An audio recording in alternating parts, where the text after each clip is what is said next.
Grandes civilizações.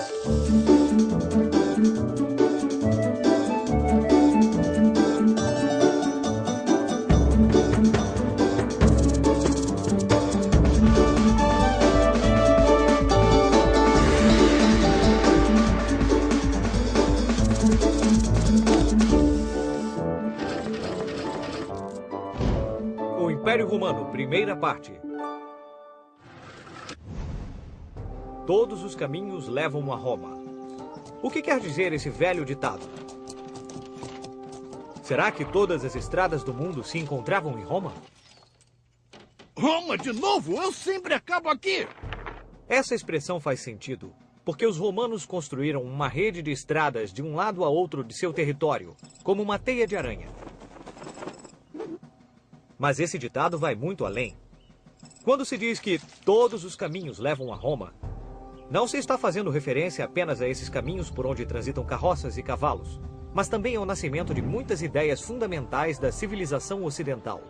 O Império Romano foi tão influente, não só em sua época, mas em tudo que a civilização ocidental fez desde então, que se acreditava que tudo o que foi dito, tudo o que foi feito e tudo o que foi pensado nos séculos posteriores tem alguma relação com os romanos. O Império Romano foi um dos mais importantes da história. Rômulo e Remo. Roma nasceu às margens do rio Tibre, por volta de 750 a.C. Naquela época, havia várias cidades gregas que tinham se estabelecido na costa da Península Itálica. Então Roma, que entretanto era tão pequena quanto um recém-nascido, começou a crescer imitando o modelo dessas prósperas cidades-estado gregas. A influência das cidades gregas era tão forte sobre os romanos que estes afirmavam ser descendentes dos heróis da Guerra de Troia. Dois dos principais heróis foram Aquiles e Heitor. Mas os romanos diziam ser descendentes de Heitor, ou seja, de um troiano. Essa história remonta a Enéas, um herói troiano, filho de Vênus, que abandonou a cidade de Troia em chamas e viajou milhares de quilômetros até chegar à Península Itálica, onde um de seus filhos construiu um novo reino. Anos depois, os gêmeos Rômulo e Remo nasceram. Eles eram descendentes de Enéas. Isto significava que um dia iriam crescer e governar o reino. Então, para evitar isso, o ambicioso rei Amúlio, tio de Rômulo e Remo, decidiu abandoná-los num cesto na beira do rio Tibre. Reza a lenda que eles foram encontrados por uma loba chamada Lupa, que descobriu os dois meninos recém-nascidos e os amamentou como se fossem seus próprios filhotes para mantê-los vivos. Quando Rômulo e Remo cresceram, quiseram fundar uma cidade, mas tentando definir os limites da cidade, os irmãos brigaram e Remo morreu.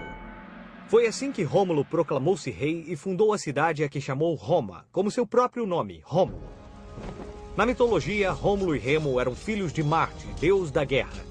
Por isso, em suas veias corria sangue poderoso e muito agressivo. Mas, por outro lado, Enéas, o tataravô dos meninos, era filho de Vênus, a deusa do amor e da beleza. Digamos que todos os romanos foram fruto de uma mistura altamente explosiva da guerra e do amor. A República. Em seus primórdios, Roma era governada por reis. E quando um rei morria, a elite se reunia para eleger um sucessor. Isso quer dizer que, em Roma, o poder sempre esteve nas mãos da elite. E essas pessoas eram os patrícios. Os patrícios eram os cidadãos que pertenciam às famílias mais antigas da cidade.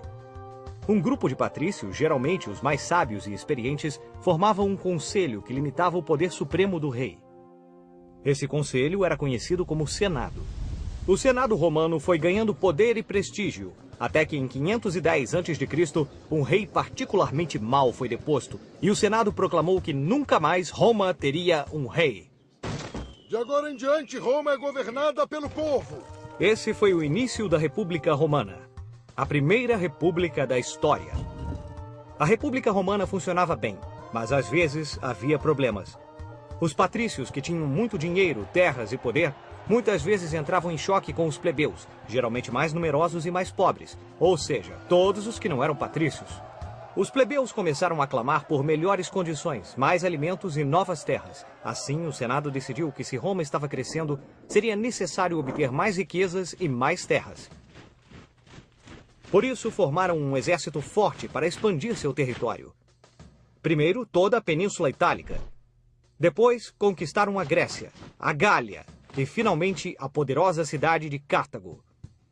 Em seguida, passaram a controlar todo o mar Mediterrâneo.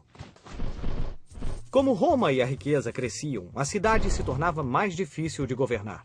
Mamma mia.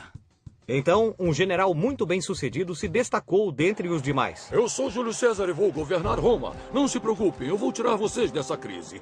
Júlio César foi um general muito popular porque havia ganho muitas batalhas. Sua vida e seus feitos em Roma o tornaram um dos personagens mais famosos da história. Júlio César deu início à época mais gloriosa de Roma. O Império Romano. Quando Júlio César assumiu o controle da cidade, passou a ser adorado pelo povo. Ele estava a caminho de ser o novo governante de Roma. Mas os senadores não gostaram nada dessa ideia, porque não estariam mais no comando. Então, organizaram uma conspiração e esfaquearam Júlio César até a morte nas escadarias em frente ao Senado.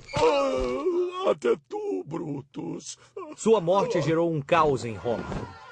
Até que, finalmente, Otaviano, filho adotivo de Júlio César, converteu-se no primeiro imperador romano, César Augusto.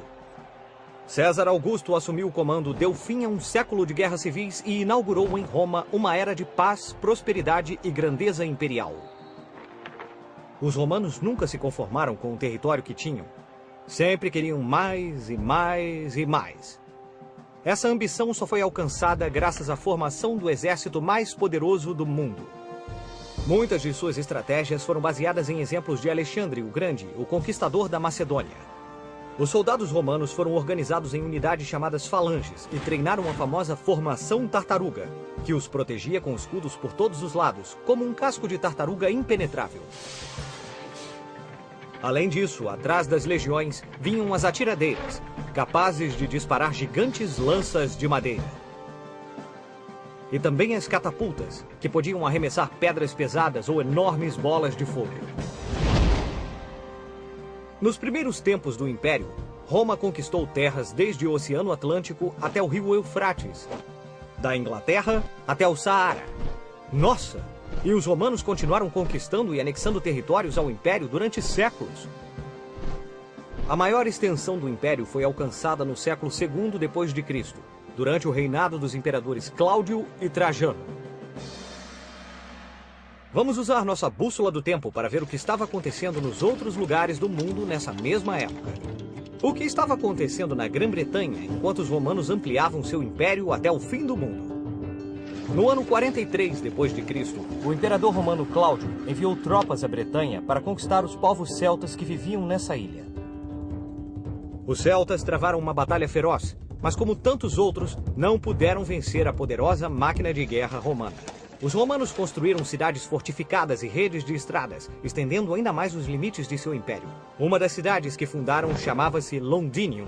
Isso lembra alguma coisa? Isso mesmo, Londres. Mas essa cidade não ficou muito tempo em poder dos romanos, já que 16 anos mais tarde, no ano 60 depois de Cristo, Boudica, rainha dos Icenos, liderou uma grande revolta.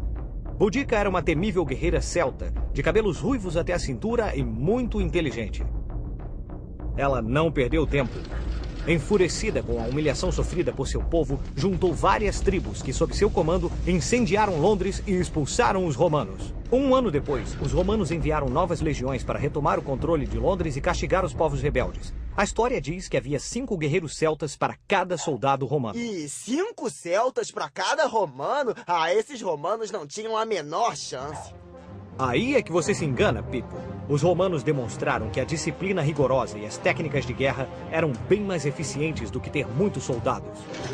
Os celtas foram derrotados ao longo de incansáveis batalhas. Encurralada, a valente Boudica preferiu a morte e se suicidou. Os celtas foram transformados em escravos e levados a Roma. Vamos ver o que vai acontecer em O Império Romano, segunda parte. Ingressos para a batalha épica de hoje! Mais épica que ontem e menos do que amanhã! Ingressos! Quem vai querer? Mas quem eram esses homens que arriscavam suas vidas com o único objetivo de entreter o povo? Geralmente eram prisioneiros de guerra ou infratores que haviam se tornado escravos. No fim da luta, quando um gladiador ferido caía, o imperador perguntava ao público se ele merecia viver ou ser executado. Os gladiadores vitoriosos em muitos combates tornavam-se heróis do povo. Tinham fama e dinheiro, e se fossem realmente bons, eram libertados da escravidão e viviam de glória e riqueza para o resto da vida.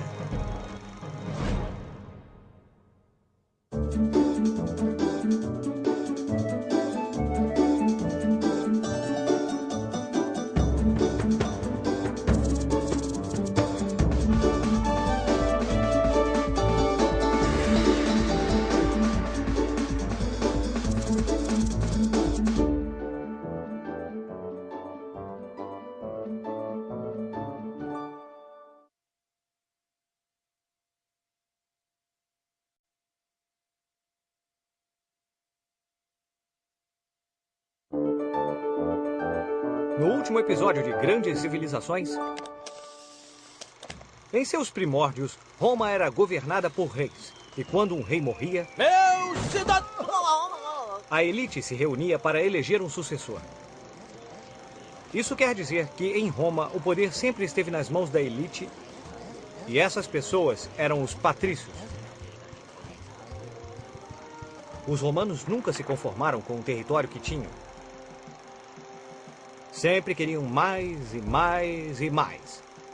Essa ambição só foi alcançada graças à formação do exército mais poderoso do mundo. Nos primeiros tempos do Império, Roma conquistou terras desde o Oceano Atlântico até o rio Eufrates, da Inglaterra até o Saara. Nossa! E os romanos continuaram conquistando e anexando territórios ao Império durante séculos. A maior extensão do Império foi alcançada no século II depois de Cristo, durante o reinado dos imperadores Cláudio e Trajano.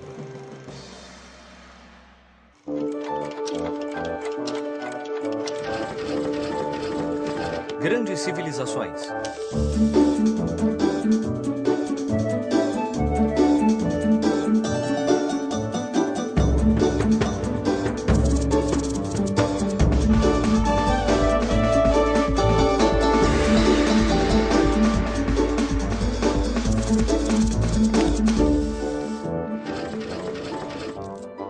O Império Romano, segunda parte. Roma havia conquistado muitos territórios e era extremamente rica. Mas ainda assim, as tensões entre os patrícios e plebeus eram constantes. Então os imperadores procuraram uma maneira de entreter o povo. Por isso, realizavam espetáculos no circo romano. O povo romano adorava se reunir para ver corridas de bigas, batalhas navais e combates entre gladiadores. Touros, leões e rinocerontes ora enfrentavam-se, ora dividiam a arena com algum gladiador. Ingressos para a batalha épica de hoje! Mais épica que ontem e menos do que amanhã! Ingressos! Quem vai querer ingressos? Mas quem eram esses homens que arriscavam suas vidas com o único objetivo de entreter o povo? Geralmente eram prisioneiros de guerra ou infratores que haviam se tornado escravos. No fim da luta, quando um gladiador ferido caía, o imperador perguntava ao público se ele merecia viver ou ser executado. Os gladiadores vitoriosos em muitos combates tornavam-se heróis do povo. Tinham fama e dinheiro, e se fossem realmente bons, eram libertados da escravidão e viviam de glória e riqueza para o resto da vida. A família. O núcleo da sociedade romana era a família. As famílias ricas, ou seja, os patrícios, eram descendentes dos primeiros habitantes da cidade. Eu sou um pater familias, ou seja, o pai da família, a autoridade máxima para os assuntos familiares. Por exemplo, eu tenho que dar permissão para o casamento de meus familiares, e quando brigam, eu ajo como juiz. Era isso mesmo. Tudo e todos na casa dependiam dele. Não só os filhos e parentes, mas também quem vivesse sob sua autoridade, inclusive criados e escravos. É claro que era melhor respeitar e obedecer ao pater familias, pois ele tinha tanto poder que a lei o autorizava a dispor da vida, vender como escravo ou matar qualquer membro da família. O que você disse? Nada, nada. Todas as manhãs, depois de vestir a túnica e tomar café, o nobre romano ia para o fórum onde todos os líderes da cidade se encontravam. Ali, ficava sabendo das novidades, conversava com outros nobres e dedicava-se aos negócios. Depois, almoçava, fazia a siesta e ia aos banhos públicos para relaxar, imerso em água quente. Os banhos públicos eram muito importantes para os romanos, que utilizavam engenhosos sistemas de caldeiras para aquecer a água. Essa água era trazida ao centro da cidade por meio de um gigantesco sistema de aquedutos que iam até as nascentes e lagos. As normas. A lei era algo muito sério em Roma, porque quem a violasse poderia perder todos os seus bens ou a vida. Mas como saber o que era permitido se as leis mudavam o tempo todo segundo os caprichos dos patrícios? A solução foi simples. Os plebeus exigiram que se estabelecesse um código no qual todas as leis e suas respectivas modificações estivessem registradas. Esse código de leis ficou conhecido como Direito Romano. Hoje, quase todos os países do mundo tomam o direito romano como base antes de promulgar uma lei. Havia leis para quase tudo em Roma. Leis de compra e venda, leis para transitar ou navegar, leis para se casar. Ufa, muitas leis. Os romanos também compreenderam que uma língua comum era necessária para gerenciar um império com populações tão diferentes. Foi assim que o latim ganhou força. O latim era usado inicialmente na Península Itálica e depois em todo o Império Romano. Todos os lugares conquistados por Roma acabaram usando o latim. Nessas novas terras, os povos usavam outras línguas e foram chamados de bárbaros pelos romanos. Os romanos pensaram que seria mais fácil para o império se todos falassem a mesma língua. Bem ou mal, a verdade é que o latim substituiu muitas línguas locais. Devido à grande extensão do império, muitas línguas baseadas no latim foram se formando. Há várias semelhanças entre palavras de línguas diferentes. Por exemplo, para dizer bom dia em latim, falava-se buenos dias.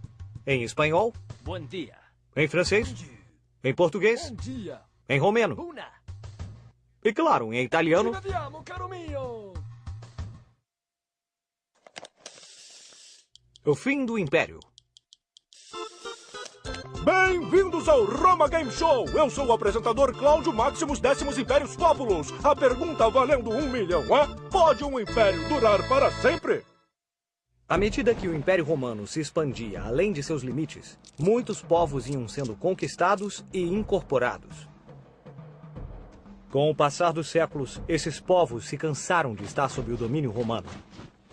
Ao final do século III d.C., foi preciso dividir o Império Romano em duas partes. Mas ao invés de facilitar as coisas, essa divisão causou várias guerras civis, envenenamentos e uma série de imperadores que não conseguiam mais manter o equilíbrio. Competidores, vocês estão prestando atenção? Durante a época de César Augusto, no começo do Império, numa província romana pobre e distante chamada Palestina, nasceu Jesus de Nazaré. Jesus era muito bom e pregava que, com amor, era possível alcançar a salvação no reino de Deus. Pouco a pouco, essas ideias foram recebendo apoio. Então, os soberbos romanos viram em Jesus um poderoso inimigo. Por isso, ele foi preso e crucificado. Após séculos de perseguições e mortes, o cristianismo acabou se tornando a principal religião do Império Romano. Finalmente, manter o império tornou-se insustentável. E em 476 d.C., o Império Romano do Ocidente caiu nas mãos dos povos germânicos.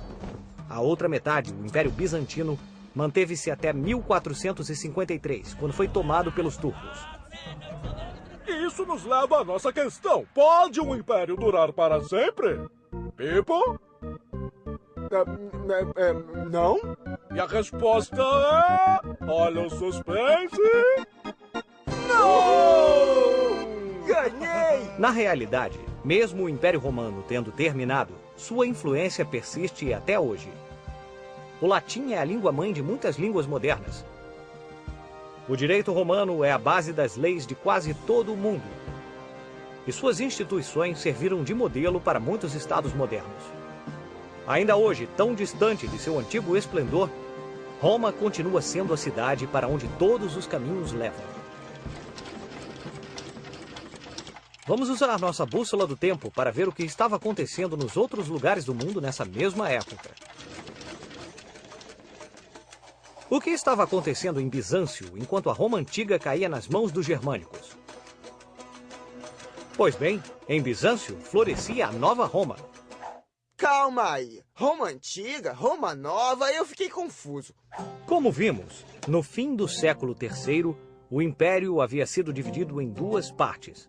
O Império Romano do Ocidente, cuja capital era Roma, e o Império Romano do Oriente, cuja capital era Constantinopla, a Nova Roma.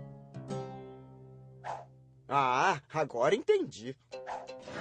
O imperador Constantino transferiu o Senado para essa cidade e mandou erguer construções maravilhosas, como basílicas enormes e um incrível estádio para corrida de cavalos. Mas Constantino fez outra coisa muito importante. Antes dele, os cristãos foram perseguidos durante séculos. Com Constantino, isso acabou. Ele foi o primeiro imperador a aceitar o cristianismo dentro do império.